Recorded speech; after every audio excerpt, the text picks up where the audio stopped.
Tiada yang mustahil dan tiada yang sukar bagimu Tuhan dan bagiku yang percaya. Dahsyatnya kuasa-Mu membuatku tak ragu. Janji-Mu kan digenapi pada waktu-Mu.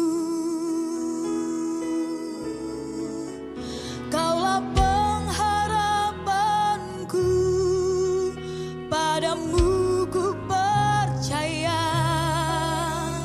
Walau tiada dasar bagiku untuk berharap, imanku takkan luruh, bahkan semakin teguh saat aku memuliakan nama-Mu. Tiada yang mustahil bagimu Tuhan, tiada yang mustahil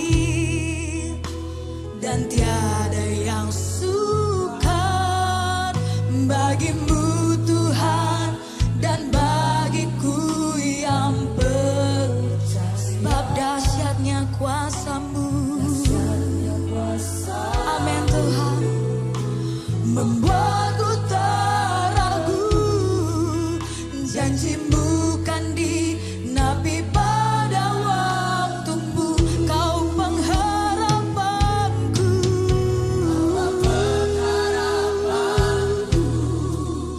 padamu ku percaya. Walau tiada dasar bagiku untuk berharap, imanku takkan luruh, bahkan semakin teguh saat aku memuliakan pengharapanku. Oh Yesus Tuhan, ku percaya padamu. Bagiku untuk berharap, imanku takkan luruh, bahkan semakin teguh saat aku memuliakan Kaulah pengharapan kami Yesus. Padamu ku percaya. Walau tiada dasar bagiku untuk berharap, imanku takkan luruh, bahkan semakin teguh saat aku memuliakan nama-Mu.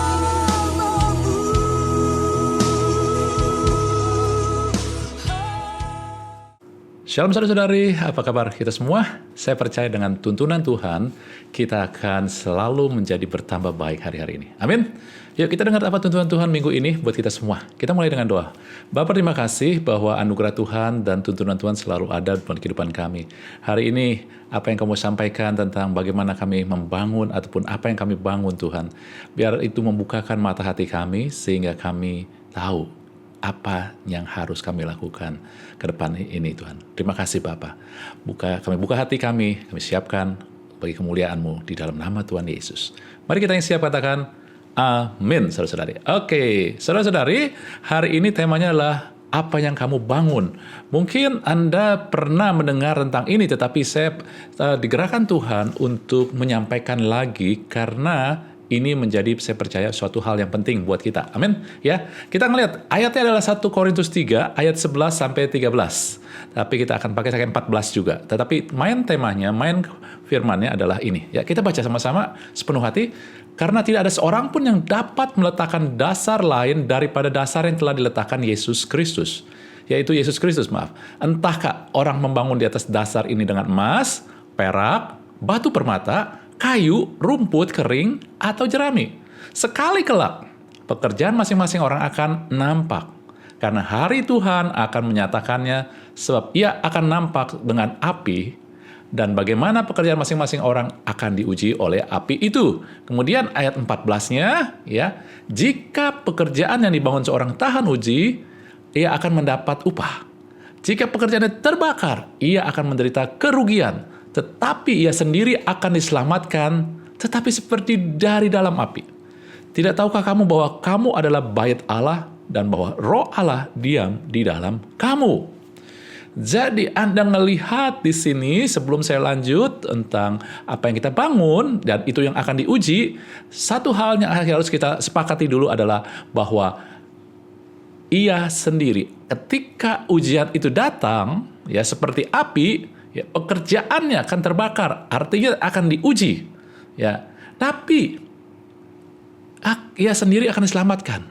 Artinya orang yang manusia itu, pribadi orang itu, orang percaya itu tetap akan diselamatkan, walaupun mungkin dalam keadaan seperti keluar dari api, habis terbakar, ya. Kemudian dikatakan kamu adalah bait Allah. Jadi dengan kata lain kita harus sepakat dulu bahwa firman ini adalah bagi orang percaya. Orang percaya ketika dia terima Yesus dia diselamatkan. Tetapi ketika dia melewati sesuatu yang dikatakan api, tanda kutip, ini akan menentukan apa yang dia terima ataupun apa yang sedang orang percaya itu bangun. Amin ya. Jadi orang percaya yang firman ini akan diberikan buat orang yang percaya dibangun. Kita kembali kepada main tema kita, yaitu dari 1 Korintus 3 sampai 13. Ya. Anda tadi sudah baca. Perhatikan, lihat di layar Anda, ya. Nah, saudara-saudari, lihat, dikatakan di sini bahwa tidak ada seorang pun yang bisa meletakkan dasar lain selain itu dasar yang telah diletakkan, yaitu Yesus Kristus. Kita sudah belajar dari PA, kalau Anda baca PA, yaitu PA yang minggu lalu tentang Yesus Kristus sebagai batu penjuru yang mahal, saudara-saudari. Jadi dengan kata lain, dasar yang diletakkan itu yaitu Yesus Kristus, yaitu kalau Anda mau membangun, Anda harus menjadikan Yesus sebagai batu penjuru, saudara-saudari. Dengan kata lain, apa sih itu maknanya? Saudara, maknanya adalah, kalau Anda mau lebih lengkap lagi lihat dalam PA yang minggu kemarin, yaitu maknanya adalah Anda harus tertuju kepada karya Yesus yang mencurahkan hidupnya, darahnya di atas kayu salib. Inilah fondasi satu-satunya di mana kita bisa membangun sesuatu yang akan orang percaya, kita anak-anak Allah ini, yang akan menentukan apa yang akan kita nikmatin, apa akan jadinya kita, saudari. Amin ya. Jadi kita tahu bahwa ini harus berdasarkan Yesus Kristus, berdasarkan karya Tuhan Yesus yang salib. Kemudian Anda ngelihat di sini, mereka akan dibangun. Lalu sesudah itu Anda bangun. Anda mau bangun dengan emas, perak, batu permata, ataupun kayu, rumput kering, ataupun jerami. Tetapi nanti pekerjaannya akan diuji, saudara-saudari. Nah, pekerjaannya akan diuji. Saya mau kasih tahu, banyak orang melihat bahwa firman Tuhan dari kacamata diri dia sendiri, manusia. Sehingga ketika dikatakan pekerjaan, lalu konotasinya adalah sesuatu yang kita lakukan. Saudara-saudari, firman harus menjelaskan firman. Karena firman itu datang dari Tuhan, maka Tuhan yang bisa jelaskan. Nah, Anda ingat di dalam Yohanes 6 ayat 29, dikatakan Yesus berkata, inilah pekerjaan yang dikehendaki Allah. Pekerjaan yang dikehendaki Allah. Apa itu? Melakukan sesuatu? Saudara, pekerjaan yang dilakukan Allah adalah hendaklah kamu percaya kepada Dia yang diutus Allah. Hendaklah kita percaya kepada Yesus.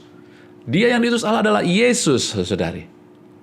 Jadi pekerjaan yang akan diuji adalah bagaimana kamu membangun ataupun ketika Anda percaya, artinya dalam Yesus, pribadi Yesus, ya oleh karya Yesus kita meletakkan dasar yang dibangun. Kemudian saudara-saudari, apa yang kita bangun adalah tergantung daripada bagaimana hubungan kita, bagaimana pekerjaan kita artinya hubungan kita dengan Yesus. Jadi saudara-saudari, pekerjaan ini adalah yaitu percaya kepada Dia yang diutus. Ini berarti tentang ketika kita percaya, kita akan membina hubungan karena Yesus adalah pribadi. Oleh karyanya kita menjadi anak Allah, bait Roh Kudus tadi. Kita layak dibangun.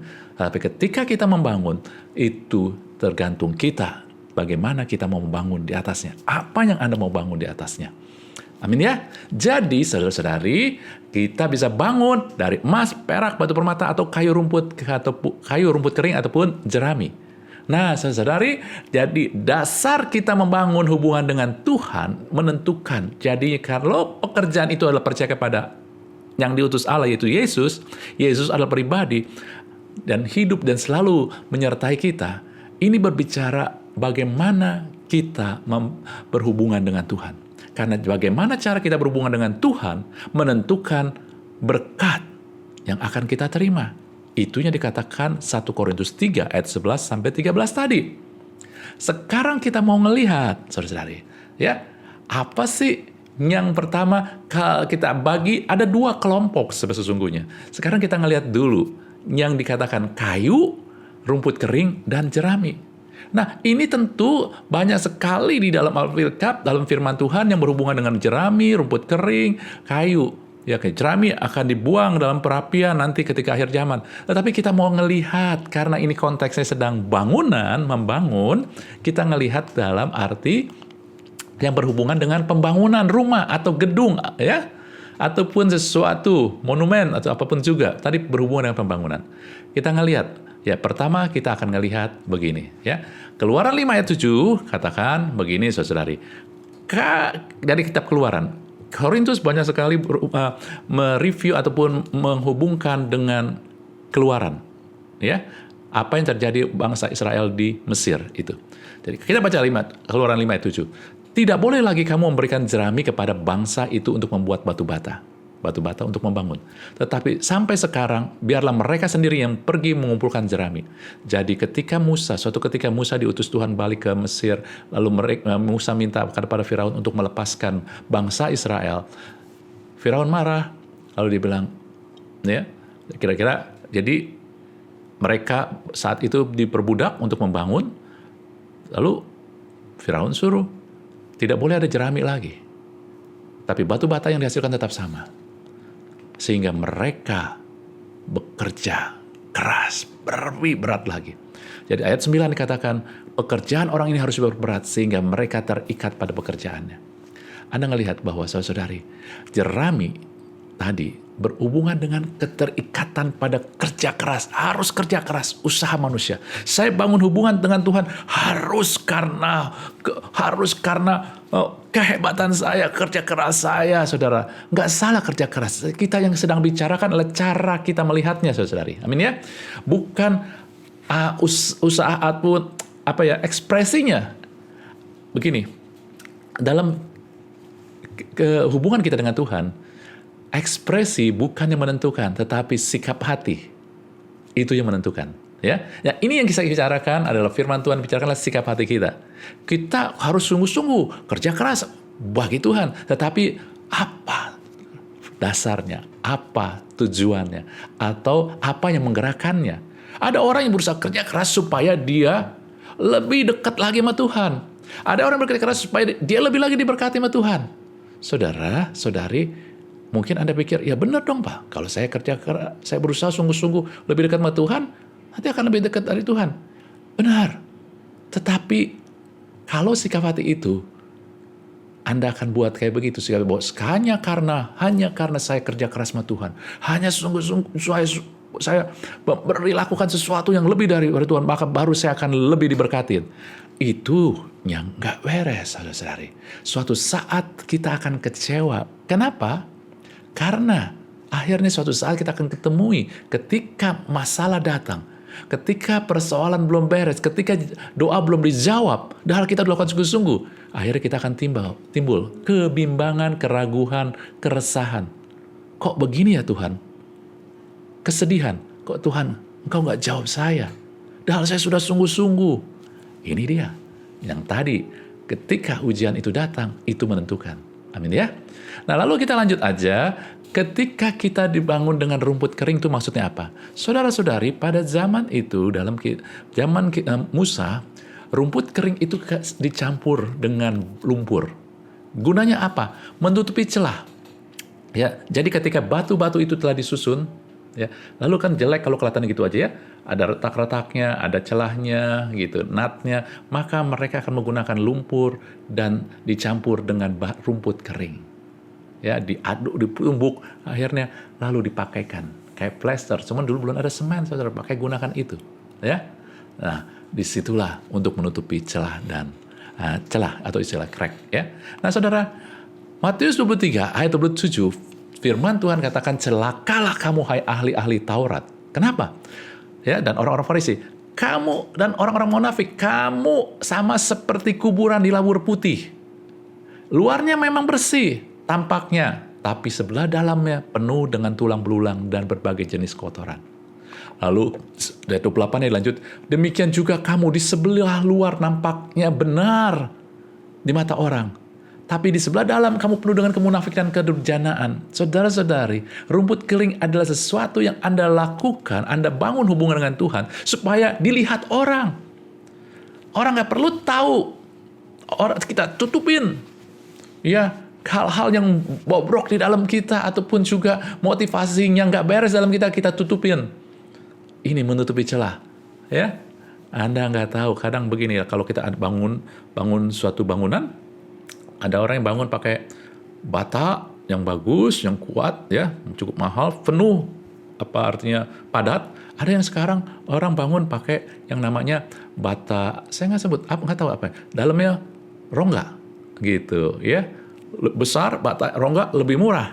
Tapi ketika di semen, nggak ketahuan bedanya. Kecuali kalau Anda buka acinya dan Anda ngelihat dalamnya, oh ternyata yang ini bata yang penuh, yang ini bata yang hollow, yang ada celah. Amin ya.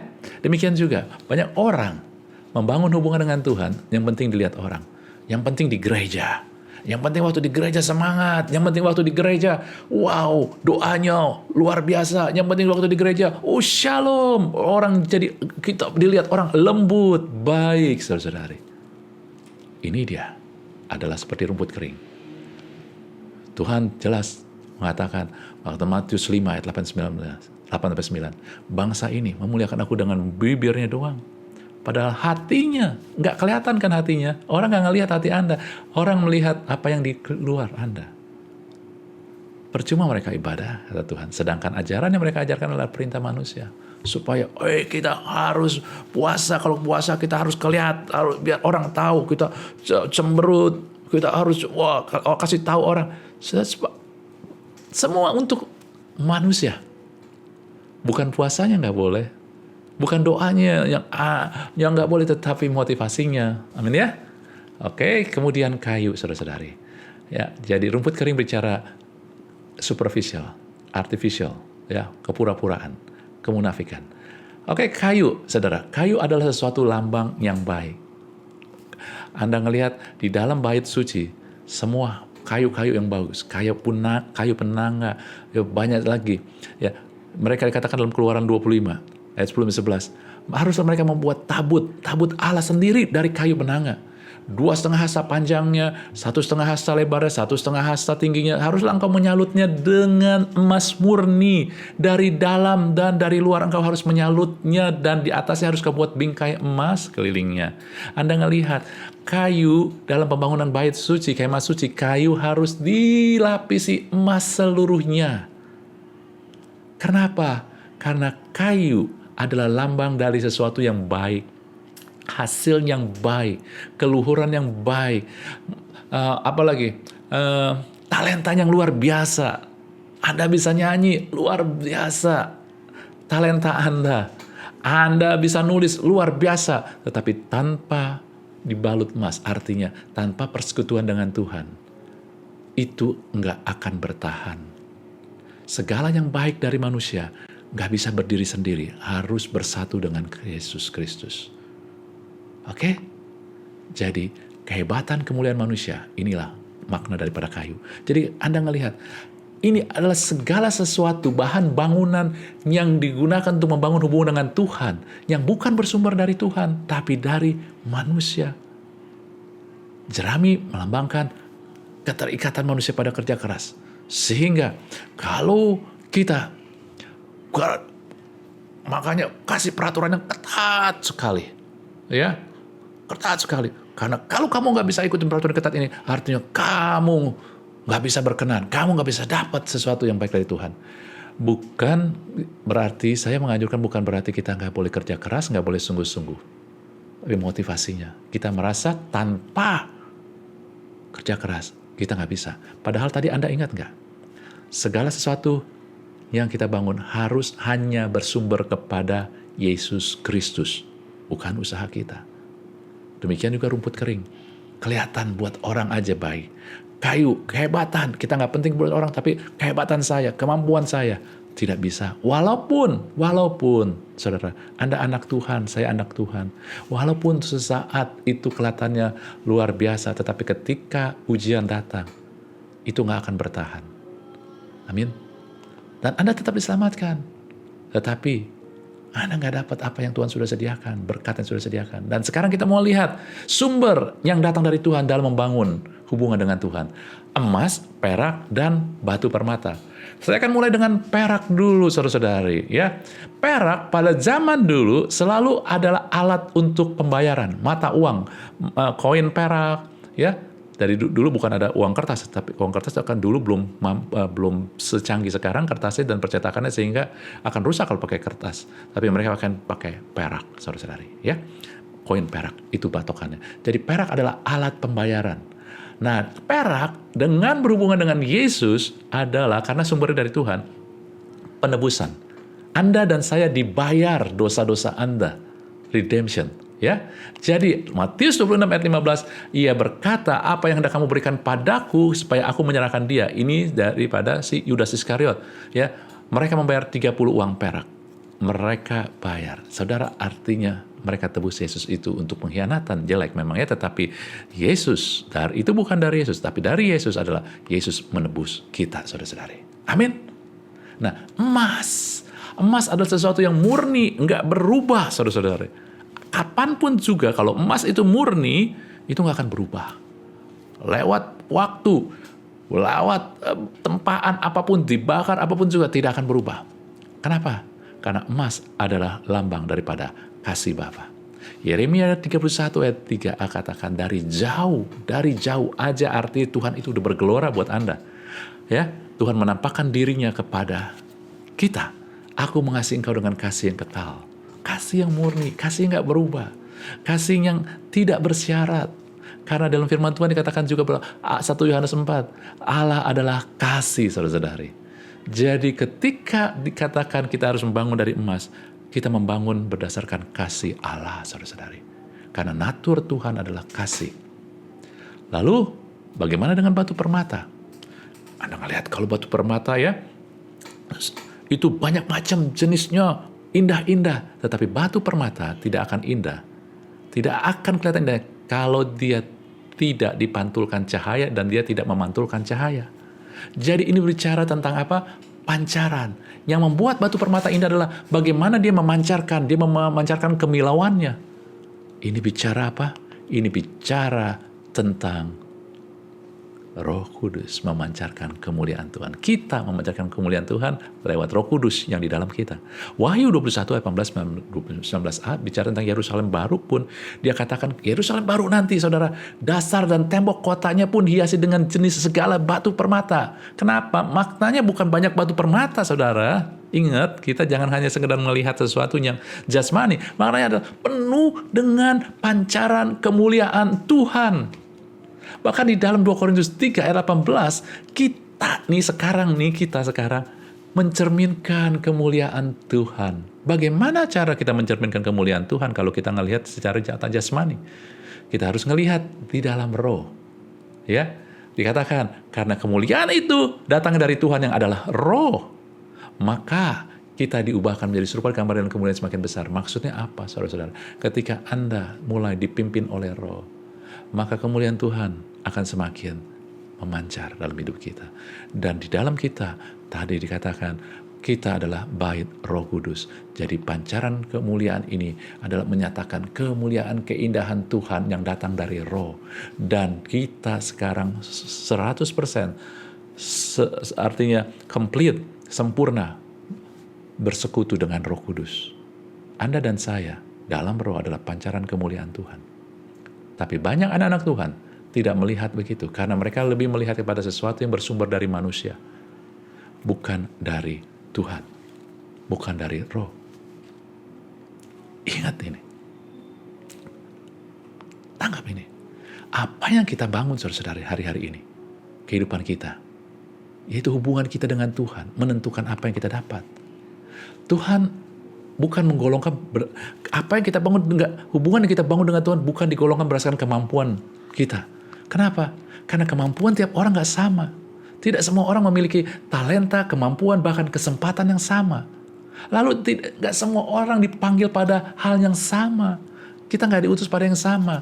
Kalau Anda diutus jadi hamba Tuhan, jadi pendeta, Anda akan diberikan kemampuan itu.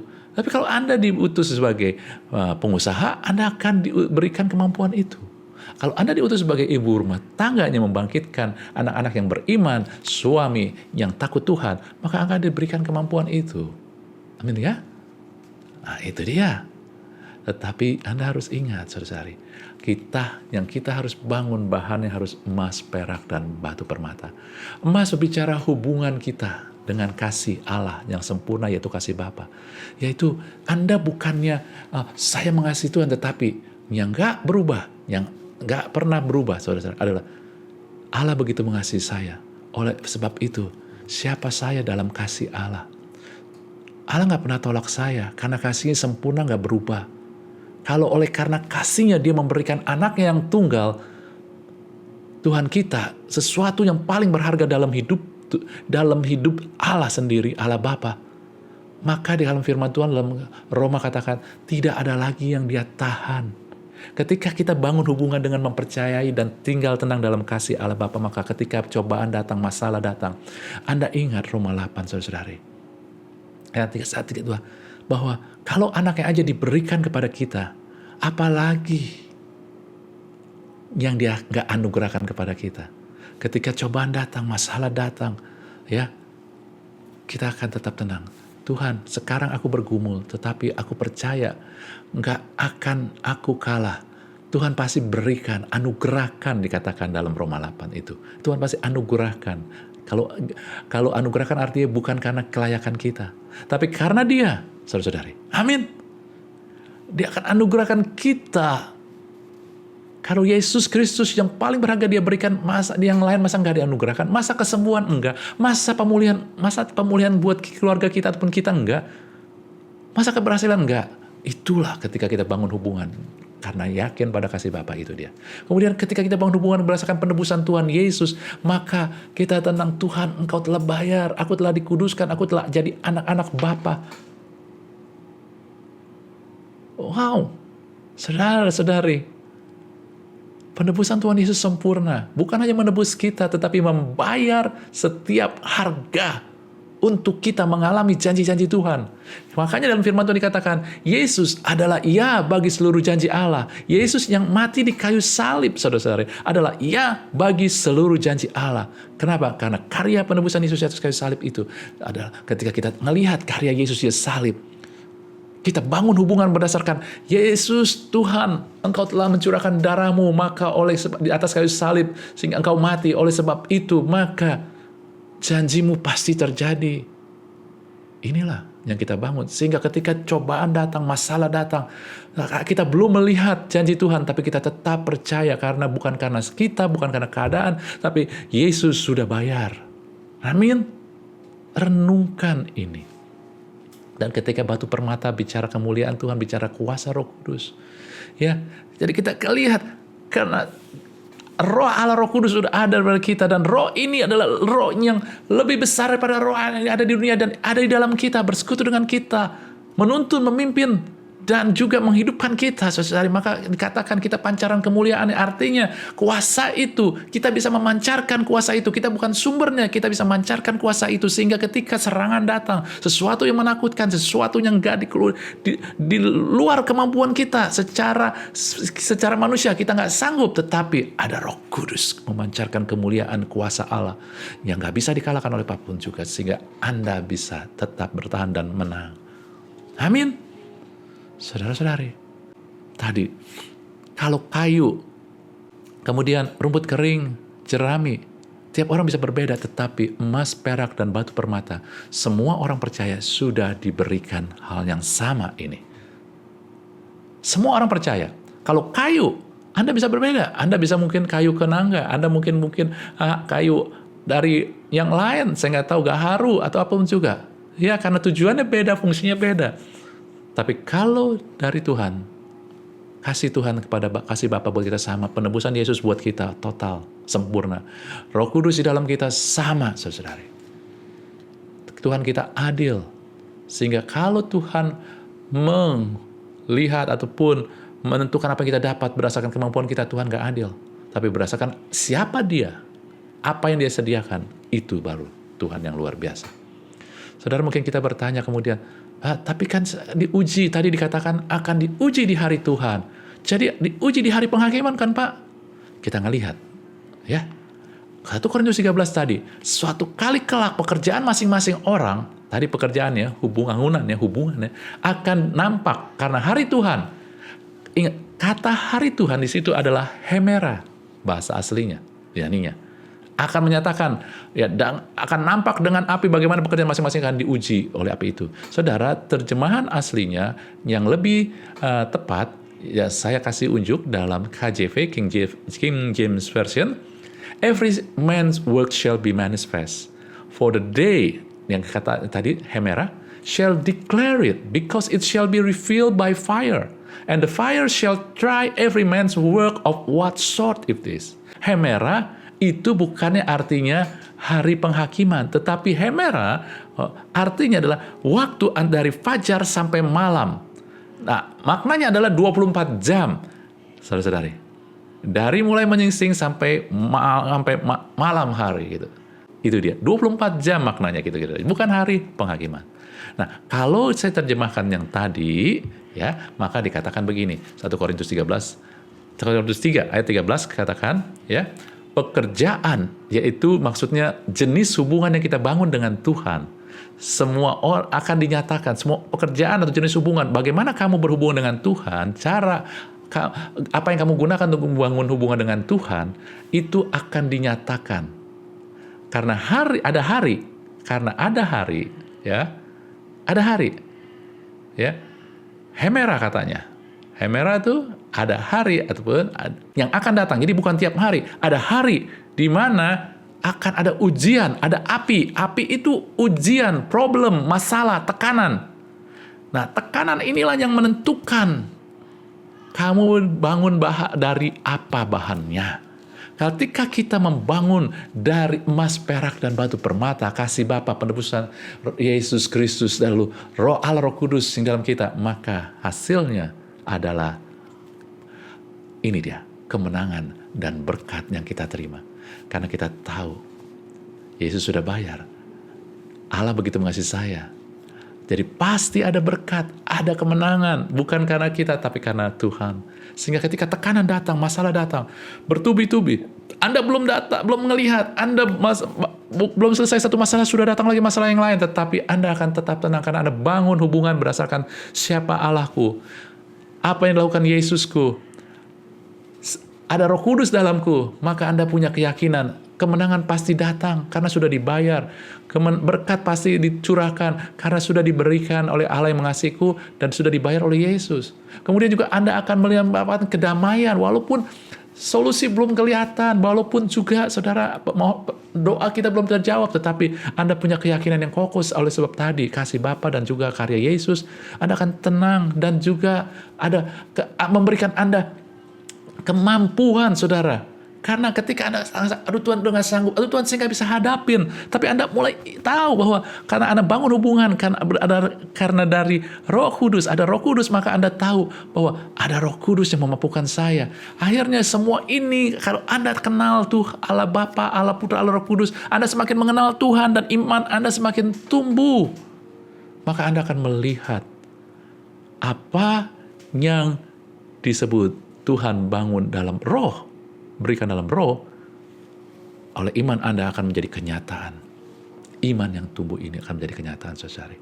Jadi lihat, saudari, justru di tengah masalah, di tengah tekanan, problem, ujian, api yang dikatakan, semakin Anda dan saya melewati masalah, semakin kita semakin kenal, semakin melihat, semakin terbukti kasih Bapa itu luar biasa, tak bersyarat dan sungguh ajaib, saudara. Semakin Anda melihat kesempurnaan daripada penebusan Tuhan Yesus, semakin Anda melihat kuasa, kedahsyatan kuasa Roh Kudus yang bekerja di dalam kita.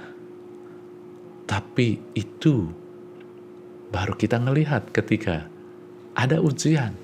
Sesuatu, kalau Anda punya pistol yang luar biasa, paling canggih, kalau Anda hanya pegang-pegang tanpa perlu digunakan, tanpa perlu ada suatu tes, maka Anda nggak akan sadar kedahsyatan pistol ini.